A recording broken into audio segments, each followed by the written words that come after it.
Hello అండి, welcome to our channel. నేను మీసిరి. ఈరోజు మనం చెప్పుకోబోయే కథ ధరణి కళ్యాణం పార్ట్ 17. ఇక కథలోకి వెళ్ళిపోదాం.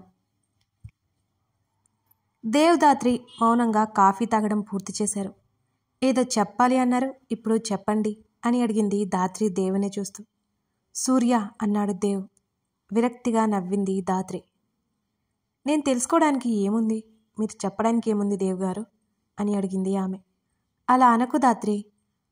వాడి పెళ్లిపీటల మీద నుంచి ఎందుకు వెళ్ళిపోయాడో తెలుసా అని అడిగాడు దేవ్. ఇంతకుముందు ఎవరో అమ్మాయిని ప్రేమించారు, పెళ్లి ఇష్టం లేదు, వెళ్ళిపోయారు. కన్నీళ్లను బలవంతంగా ఆపుకుంది దాత్రి.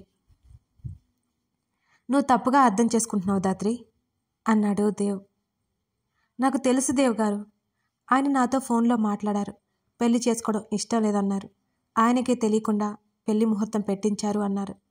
నాకు ఎలా రియాక్ట్ అవ్వాలో అర్థం కాలేదు. అందుకే పెళ్ళి క్యాన్సిల్ చేసుకుందామని రిక్వెస్ట్ చేశారు. మార్నింగ్ పెళ్ళి, ఆ రోజు నైట్ చెప్పారు. నాకేం చేయాలో తోచలేదు అసలు. మమ్మీ డాడీ అందరూ హ్యాపీగా ఉన్నారు. నేనేం చేయలేకపోయాను. సూర్య గారితో మాట్లాడాలని ప్రయత్నించాను, కుదరలేదు. ఆ తర్వాత పెళ్లి నుంచి వెళ్ళిపోయారు. తర్వాత పరిస్థితి ఎలా ఉంటుందో ఆయన పట్టించుకోలేదు. నష్టపోయింది మాత్రం మేమే, ముఖ్యంగా మా డాడీ, మా మమ్మీ. ఈసారి దాత్రి కన్నీళ్లు ఆపలేకపోయింది. దాత్రి కూల్ అంటూ ఆమె చేతి మీద చేయి వేశాడు దేవ్. మీకంతా అర్థమైంది కదా, ఇంకేం మాట్లాడాలి అని అడిగింది కళ్ళు తుడుచుకుంటూ. ఆ రోజు వాడు పెళ్లిపీటల మీద నుంచి వెళ్ళడానికి కారణం ప్రేమించిన అమ్మాయి కోసమే, కానీ నువ్వు అనుకున్నట్టు కాదు అని అన్నాడు దేవ్. అయోమయంగా చూసింది అతని వంక దాత్రి. అవును దాత్రి, ఆ రోజు ధరణికి చిన్న యాక్సిడెంట్ అయింది. తెలిసింది ఆ విషయం వాడికి. ఇంకా ఎవరూ గుర్తురాలేదు, అందుకే వెళ్ళిపోయాడు. అంతేకాని ప్రేమించాడు అని కాదు అన్నాడు దేవ్. ఏదైతేనేమి దేవ్ గారు, కనీసం పక్కన అమ్మాయి ఉందన్న విషయం కూడా గుర్తులేదా ఆయనకి? చిన్న మాట చెప్పి ఉండాల్సింది అంది మరోసారి కళ్ళు తుడుచుకుంటూ. వాడు చేసింది తప్పే దాత్రి, నేను ఒప్పుకుంటాను. కానీ వాడి మైండ్స్ అప్సెట్గా ఉంది అన్నాడు దేవ్. మీరు ఏమంటారు ఇప్పుడు? పొలైట్గా అడిగింది దాత్రి. నీకు సూర్య అంటే ఇష్టమేనా అని అడిగాడు సూటిగా. ఏమీ మాట్లాడలేదు దాత్రి. చెప్పు దాత్రి కాస్త రెట్టించి అడిగాడు దేవ్. లేదు అంది దాత్రి. సీరియస్లీ దేవ్ అడుగుతుంటే అవును అంది నెమ్మదిగా. నిజంగా లేదా అని మరోసారి అడిగాడు దేవ్. నిజంగా లేదు లేదు కన్ఫర్మ్ చేసేసింది దాత్రి. దాత్రి అలా మాట్లాడుకో. వాడి మీద కోపం ఉండడం కరెక్టే, కానీ వాడు చాలా డిప్రెషన్లో ఉన్నాడు అన్నాడు దేవ్. ఏమైంది కంగారు దాచుకుంటూ అడిగింది దాత్రి. తను నిద్రపట్టక బాల్కనీలోకి వస్తే సూర్య నడి రోడ్డు మీద మోకాల మీద కూర్చోవడం, కన్నీళ్లు పెట్టడం అన్నీ ఒక్కొక్కటిగా గుర్తొచ్చాయి దాత్రికి. ధరణి అన్నాడు చిన్నగా. ధరణి ఎవరన్నట్టు అయోమయంగా చూసింది దాత్రి. ధరణికి పెళ్ళి అయిపోయింది అని చెప్పాడు. అతని స్వరం వణికింది. వాట్? అదిరిపడింది దాత్రి. అవును, ధరణికి పెళ్ళి అయిపోయింది. అప్పటినుంచి పూర్తిగా డిప్రెస్డ్ అయ్యాడు వాడు అన్నాడు దేవ్. అదేంటి దేవ్ గారు, ధరణికి ఆయనంటే ప్రేమ లేదా అని అడిగింది దాత్రి. ఆ విషయం నాకు తెలియదు అన్నాడు దేవ్. బుర్ర అంతా గజిబిజిగా ఉంది దాత్రికి. ఇప్పుడు ధరణి ఎక్కడ ఉంది, ఎలా ఉంది అని అడిగింది ఆమె. ఇక్కడే బెంగళూరులో ఉంది. తన హస్బెండ్తో హ్యాపీగానే ఉంది. ధరణికి సూర్య మీద ఆ అభిప్రాయం లేదు అనిపించింది నాకు. ఇది నా అభిప్రాయం మాత్రమే, నిజం ఏమిటో తెలియదు అన్నాడు దేవ్. మౌనంగా ఉంది దాత్రి. దాత్రి దేవ్ పిలుపుకి తల ఎత్తి చూసింది ఆమె. సూర్యని ప్రేమిస్తున్నావా లేదా అని మరోసారి అడిగాడు దేవ్. చెప్పాను కదండి అంది దాత్రి. నాకెందుకో అది నిజమని నమ్మాలి అనిపించట్లేదు దాత్రి. సూర్య అంటే ఇష్టం లేకుండానే పెళ్లి పెట్ల వరకు రావని నాకు అనిపించింది. ప్లీజ్ నిజం చెప్పు అని అభ్యర్థనగా అన్నాడు దేవ్. ఏమీ మాట్లాడలేదు దాత్రి. ప్లీజ్ దాత్రి చెప్పు, సూర్య అంటే నీకు నిజంగా ప్రేమ ఉంటే చెప్పు. వాడెంత బాధను ఫేస్ చేస్తున్నాడో దగ్గర నుంచి చూశాను నేను. వాణ్ణలా చూడలేకపోతున్నాను అని అన్నాడు దేవ్ బాధగా.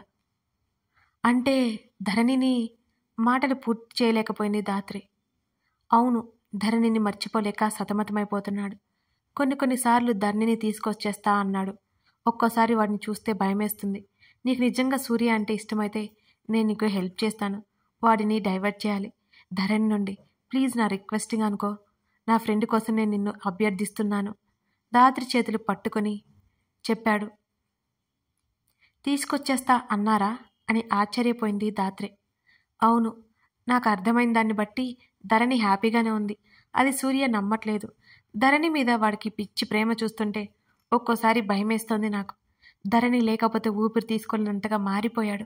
అనుక్షణం ధరణి ఆలోచనలే. పేరెంట్స్తో మాట్లాడడం కూడా మానేశాడు అన్నాడు దేవ్. సూర్య ఉన్న సిచ్యువేషన్ ఊహించుకుంటుంటే బాధగా ఉంది ధాత్రికి.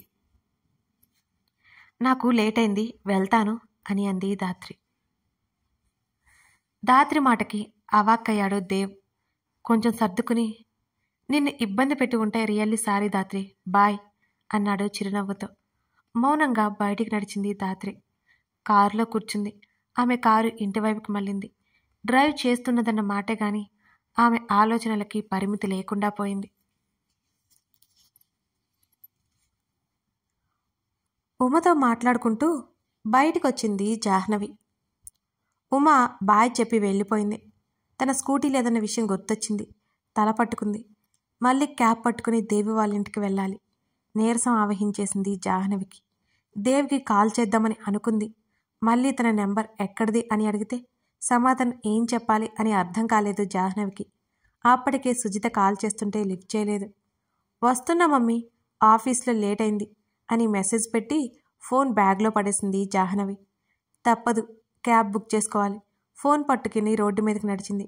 Mobile switch off. ఏడుపొక్కటే తక్కువ జాహ్నవికి. పోనీ ఆటోలో వెళ్దాము అంటే ఆటో సేఫ్ కాదు. దేవు మీద మొదటిసారి కోపం వచ్చింది జాహ్నవికి. గట్టిగా అరవాలని ఉన్నా తమాయించుకుంది. అనుకోకుండా రోడ్డు వైపు చూసింది. సూర్య యూటర్న్ తీసుకుంటుంటూ కనిపించాడు. లిఫ్ట్ అడగాలని అనుకుని అంతలోనే కోపంగా ఉన్న సూర్య ముఖం గుర్తొచ్చి భయం పుట్టుకొచ్చింది. అంతలోనే నీరు గారిపోయింది. సూర్య కంటే బెటర్ ఆప్షన్ లేదు తనకి. ట్రై చేద్దామనుకుని సూర్య కారు వస్తుంటే లిఫ్ట్ అడిగింది చేత్తో. బట్ సూర్య పట్టించుకున్నట్లు ముందుకు వెళ్ళిపోయాడు. ముఖం వేలాడి తీసుకుని ముందుకు నడిచింది. కాస్త దూరంలో సూర్య కారు ఆగినట్టు అనిపించింది. కొత్త ఉత్సాహం వచ్చి పరిగెత్తుకుంటూ అటువైపుకి వెళ్ళింది జాహ్నవి. ఒక చిన్న షాప్ ముందు ఆగి పూసలు చూస్తున్నాడు సూర్య. అపురూపంగా చూస్తూ ఆ పూసలు చేత్తో తడిమాడు. ఆ సీన్ చూడగానే జాహ్నవికి షాక్తో గిలగిలా కొట్టేసుకుంది. కళ్ళు నులుముకుని మరీ చూసింది సూర్యని. సూర్య ముఖంలో చిన్న రిలీఫ్ని గమనించింది. యాంగ్రీమెన్లా ఉండే సూర్య క్యూట్ స్మైల్ ఇస్తుంటే ఎవరికి మాత్రం షాక్ కొట్టకుండా ఉండదు. ఎలాగో ఆగాడు కాబట్టి ధైర్యం చేసి లిఫ్ట్ అడగాలి అనుకుంది. సూర్యకి జనరల్గా అమ్మాయిలు అంటే చిరాకు అని మొన్న సీన్లో అర్థమైంది జాహ్నవికి. ధైర్యంగా సూర్య ముందుకెళ్ళింది. హలో సార్, నవ్వుతూ పలకరించింది. అప్పటి వరకు సూర్య ముఖంలో ఉన్న నవ్వు కాస్త ఎగిరిపోయి చిరాకు వచ్చి చేరింది. సీరియస్గా జాహ్నవిని చూశాడు. ఆ చూపుకి జాహ్నవి ముఖం కాస్త ఏడుపు ముఖంగా మారిపోయింది. వాట్ అన్నాడు ముఖాన్ని మరింత చిరాగ్గా పెట్టుకుని. అయ్య బాబోయ్, ఎంత చిరాగ్గా ఉన్నాడేంట్రా బాబు వీడు. నవ్వితే సొమ్మేం పోతుంది. ఆ చూపేంట్రా బాబు చంపేసేలా అనుకుని, సార్ లిఫ్ట్ కావాలి అని అడిగింది జాను. వాట్ అని నాట్ ఇంట్రెస్టెడ్ అన్నాడు పూసల దండ ప్యాక్ చేయిస్తూ. నాట్ ఇంట్రెస్టెడా? నోరు తెచ్చుకొని చూసింది Janu.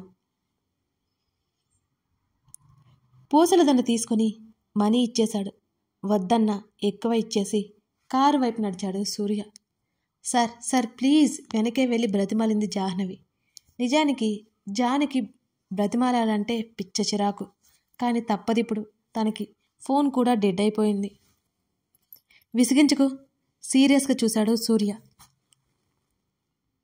Sir sir Dev sir మీ కారులోనే రమ్మని చెప్పాడు అని తడబడుతూ టక్కున అబద్ధం చెప్పేసింది జాను. సీరియస్గా చూశాడు జానుని. వెంటనే దేవ్కి కాల్ చేశాడు. నోటి మీద చేతులు పెట్టుకుని ఆశ్చర్యపోయింది జాను. చచ్చాన్రా బాబోయ్, ఇప్పుడు నేను అబద్ధం చెప్పాను అని తెలిస్తే పాతేస్తాడేమో నన్ను అని భయపడిపోయింది జాను. దేవ్ సీరియస్గా జాహ్నవిని చూస్తూ ఫోన్లోనే పిలిచాడు సూర్య. బిక్క చచ్చిపోయి చూస్తూ ఉండిపోయింది జాహ్నవి. ఎవరైనా అమ్మాయికి లిఫ్ట్ ఇవ్వమని చెప్పావా అని కంగుమని మోగింది సూర్య గొంతు. నీ పేరు అని సూటిగా జాహ్నవిని చూశాడు సూర్య. జాహ్నవి అని నత్తిగా మాట్లాడింది జాను. జాహ్నవి అట అని ఫోన్లో దేవ్కి చెప్పాడు సూర్య. నువ్వెవరో దేవ్కి తెలియదట. ఐ హ్యావ్ టు గో అన్నాడు సూర్య. లేదు సార్ తెలుసు, ఒకసారి ఫోన్ ఇవ్వండి అని టక్కున సూర్య చేతిలో నుండి ఫోన్ లాక్కుంది జాను. చంపేసేలా చూశాడు సూర్య జానుని. గమనించినట్టుగా హలో దేవ్ గారు, నేను జాహ్నవిని, స్కూటీ, మీ ఇల్లు అంటూ ముక్కలుగా గుర్తు చేసింది జాను. ఓహ్ జాహ్నవి కదా, రైట్ సారీ యార్, సూర్యకి ఫోన్ ఇవ్వు అన్నాడు గుర్తుకొచ్చిన వాడిలా. దేవ్ మీద విపరీతమైన కోపం వచ్చి చేరింది జాహ్నవికి. కోపాన్ని బయట పెట్టకుండా కంట్రోల్ చేసుకుంటోంది. ఓకే తీసుకొస్తాను.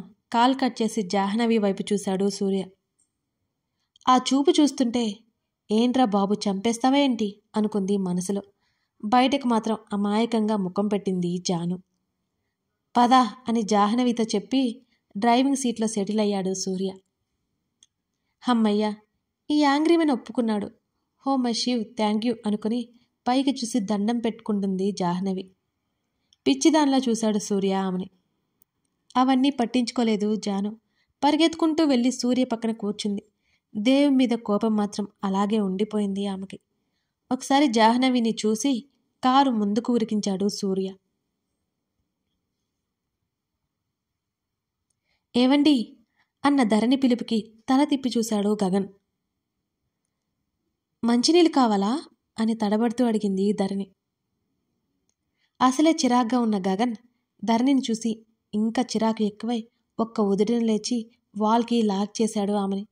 ధరణి గుటకలు మింగుతూ చూసింది అతని వంక. నీకెన్నిసార్లు చెప్పాను ధరణి, ఎందుకు నన్ను చూసి భయపడుతున్నావు అని ఆల్మోస్ట్ అరిచినట్టే అడిగాడు గగన్.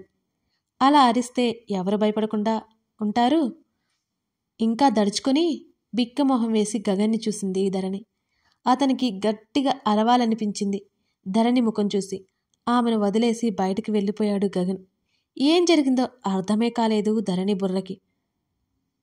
గగన్ వెళ్ళిపోయాక రిలాక్స్డ్గా ఊపిరి తీసుకుని బెడ్ మీద కూర్చుంది ధరణి.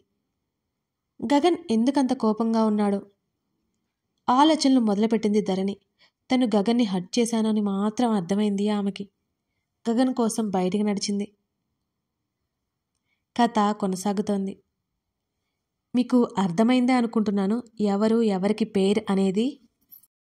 మీకు ఇంకా క్లారిటీ రావాలంటే ముందు ఎపిసోడ్స్ చూడాల్సిందే. అలాగే ఇంకో చిన్న విషయం అండి, మన సిరి ఆడియో స్టోరీస్ కాకుండా సిరి డైరీస్ అనే ఛానల్ మనకి ఇంకొకటి ఉందండి. ఆ ఛానల్ లింక్ కింద డిస్క్రిప్షన్లో ఇస్తాను. ప్రేమ మజిలీ అనే సిరీస్ సిరి డైరీస్లో రన్ అవుతోంది. ఒకసారి చెక్ చేసి నచ్చితే సబ్స్క్రైబ్ చేసుకోండి. Thank you.